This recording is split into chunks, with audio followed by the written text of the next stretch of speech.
Welcome to Focus on Empowerment, the weekly issues-oriented talk show that examines personal development and life transformation both on and off the job. Spend the next hour with Carole Copeland Thomas in Boston. This is Napoleon. I'm actually just coming into the station to meet with Carole Copeland Thomas.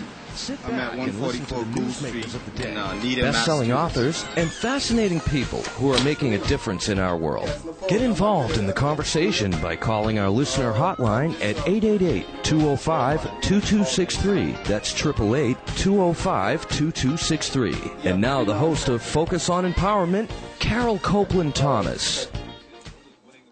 Good afternoon and welcome to the show. This portion of the show is brought to you by our premier sponsor, Staples, and our gold sponsor, the Greater Boston Convention and Visitors Bureau. I want to reflect on something that's a little bit more pleasant and something that's a little bit more reflective and creative, and I'm just very impressed with the number of documentary films that are being made in the United States and elsewhere, and films of an international perspective, and just wonderful creative folks who are just making a difference in this world. I have two young filmmakers that I'm going to talk to today. Our first one created a wonderful film that I reviewed and screened at the Roxbury Film Festival about 2 weeks ago. The film is called Black Men Can Fly. It's a story of George Lima, and we have the filmmaker in the studio today, and I am just excited because of the connection with the Tuskegee Airmen. My dad was a Tuskegee Airman, and this film about a very remarkable man who overcame an awful lot in terms of discrimination and obstacles that were in his way, and still living true to his character and his culture. And that man has been portrayed in the movie Black Men Can Fly. We're talking to Napoleon X, who is the co-producer, the filmmaker of this wonderful documentary. Hello, Napoleon. Welcome to Focus on Empowerment. Thank you very much. Thank you for having me. Really glad to have you in the studio today. And first of all, tell us about the title. You know, it's very catchy. There were about 60-some-odd films that were screened at the film festival, all of them very, very good. But I wanted to bring you on just because I was interested in the topic, in the man, and in the subject matter. So, Black Men Can Fly. What is that? Right. Yeah, the title took a little bit longer to come about. But last year, sometime in January of 2005, we began this project, actually doing a film, and I was brought into it more as a consultant, more from a technical know-how. Myself and Ken Bento, by the way, who are the two filmmakers. Right. We were brought into this project, and we basically just to go there and do the shoot, and then pretty much like that and was leave. it. Oh. Yeah. But it grew from there. Eh? Yeah, right. Okay. So after we had sat with him for 4 or 5 hours almost, like shooting, like talking to him and just getting like the history and everything else. I went back into the studio, looking at the film and just reflecting upon what happened during that afternoon, and just getting an opportunity to talk to him like that, and a person that lives less than a mile away from me. From where you live, this is in Rhode Island. Right in Rhode Island. Providence, Rhode Island. Yeah, we're talking about like right in East Providence. Yeah. And like I said, he lives less than a mile away from me, and all these years living there and just passing by that street and seeing him, and all this, just contact. Mm-hmm. I never really knew, the story that this person, had. Right. And when we did this shoot, mm-hmm. and I sat watching the film, and just reflecting upon it, the title of Black Men Can Fly came about because, two things. One, he was a Tuskegee Airman. He was an aviator back in the day that, as you know. Back during World War II. Yeah, during the Second World War. Right. And, at the time that, your father as well was in the Tuskegee program. Mm-hmm. And also, because of his history and the obstacles in his life, like you said, and all the hardships, and from coming from Fall River, Massachusetts, a small town, and then eventually to get to an Ivy League university, Brown University, in 1948 to graduate from there, all that was inspiring to me. Right. And the title of Black Men Can Fly takes on in the dual sense of him being an aviator as well as overcoming his obstacles in life. And I'm sure even though he lived around the corner from you, there was a connection because of your Cape Verde history, too. I mean, that certainly plays a big factor into it, too. We have listeners all over the country, those who are going to download this as a podcast who don't know about Cape Verde people, people from the Cape Verde Islands. Tell us about that history and how that plays a part with Mr. Lima's life. Mr. Lima his parents were Cape Verdean immigrants. Came here from the islands of Boa Vista and Sunny Cloud. And tell our listeners where the islands are. I know, because most of the times I travel outside of Rhode Island and Massachusetts, they're like, what is Cape Verde? What is that, right? People don't, But Cape Verde is a group of islands off the west coast of Africa. It's somewhere, less than 500 miles away from the coast of Senegal in West Africa. And the Cape Verdes, it's a young nation of less than 500. You're talking 500 years. So one of the first countries that was used as a base for the European colonization. So basically, when the Europeans went to discover the New World, Cape Verde Islands was the first island that they actually came to because of the trade winds and everything else that so happens, just the location.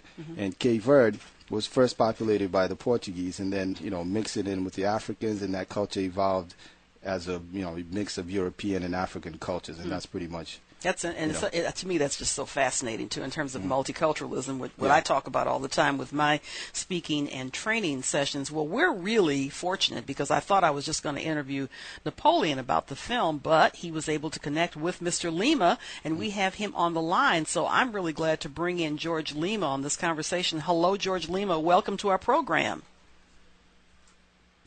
I can hear you okay. Okay, can you hear me now, George Lima? Very good. Wonderful. Well, what do you think? I mean, what was it like for these young men to come and interview you and film you and cause you to reflect on all those memories, 86 or 87 years of memories? Yeah, well, I really hadn't thought very much about it, but as we got into it, people started asking me. They said, I didn't know you went to Tuskegee. I didn't know that you were involved with the Tuskegee Airmen.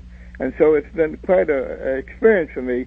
And incidentally, because I was at one time the photographic officer for the 477 Bombardment Group, I had a lot of pictures of my life and a lot of pictures of some of the individuals that I met at Tuskegee. And so they were able to put this together and come up with this story of my life, so-called. That's amazing. Well, the first question I have to ask you, because my dad was there, Wilson Copeland was his name. Yeah. Graduated from Virginia State in 1941 and went on to be in the Air Force and trained there. I don't know if I didn't know him personally, I don't think, except that there was, they graduated 1,000 pilots there. Right. And also there was a large complement of other people. So not, we don't know everybody was there, but I do have a recollection of meeting a lot of people, including Coleman Young, who was a mayor of Detroit. That's right. He was my roommate at one time. Really? One of the stations that we involved in. Huh. Well, perhaps your paths did cross with my dad because you guys were all there around the same time. Sure.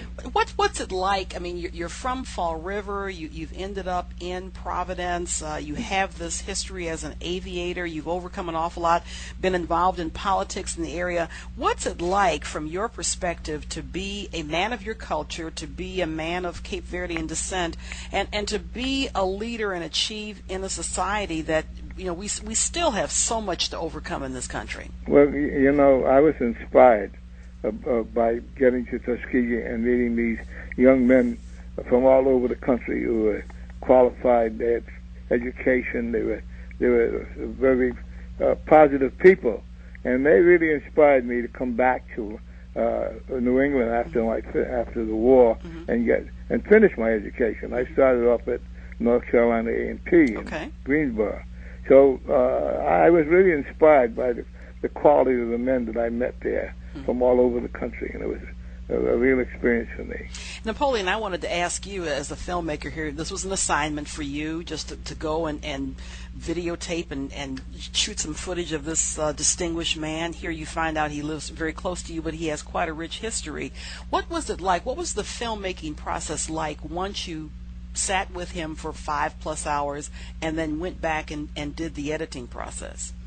And I'm excited about that because I look at you and other young people and how you can take equipment. We're being actually videotaped as we speak with this radio program with Pedro, who is a trusty gentleman who is doing some media coverage too. But I'm looking at how technology can really transform and tell a story in a way that may not have been told in past years. Yeah, well, it's fortunate nowadays that the equipment necessary to make something like this, the price is not so high that you can't, you're not able to do that. And that's one of the things that I realized just sitting there, realizing that I have this equipment and I'm able to do this, and to miss out on an opportunity to tell this story. I actually spent a lot of time, a lot of hours, at night looking at this footage just to actually put together a story, something, to send out a message that I felt Mr. Lima would appreciate and be able to represent what it is that he talks about. Right.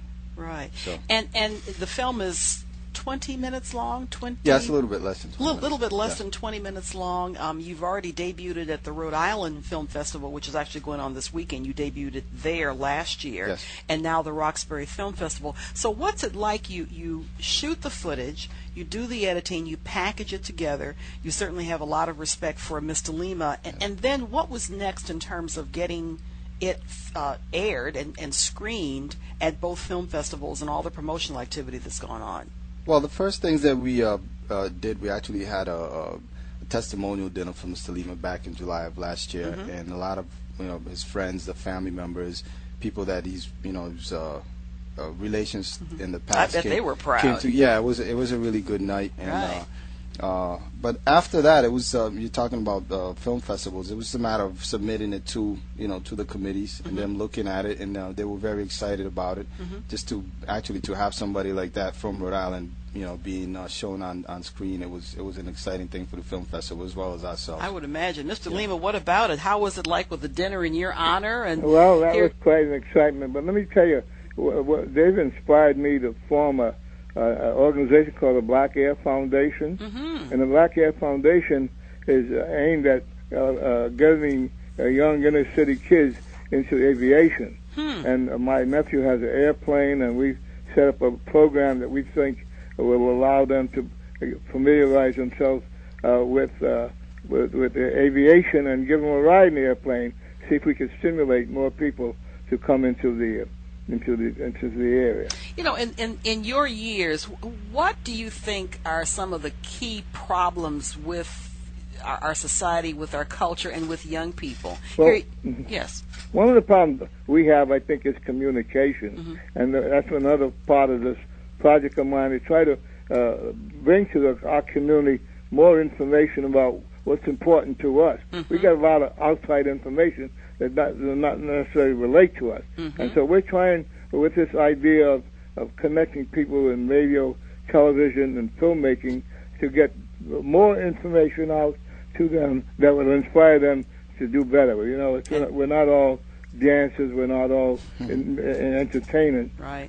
So we need to get the other message across. And that's another part of our problem. Well, we want to talk more to you about that in terms of communication, and clearly this is talking about bridging the generational gap between different generations coming together and bonding in a very interesting way, and using technology to do it too. We're going to come back in a few minutes and continue our conversation with George Lima. We have him until about 12:30, and we have Napoleon until 12:40, and just a fascinating conversation. I want to talk about filmmaking, talk about what it's like, what it's done for your neighborhood in Providence, and where you see this film and other films like it going forward in the future. This is Carole Copeland Thomas, and Focus on Empowerment is brought to you on the Money Matters Radio Network. We'll be back in a few minutes and talk again with Napoleon X and also George Lima. Black Men Can Fly. We'll be back.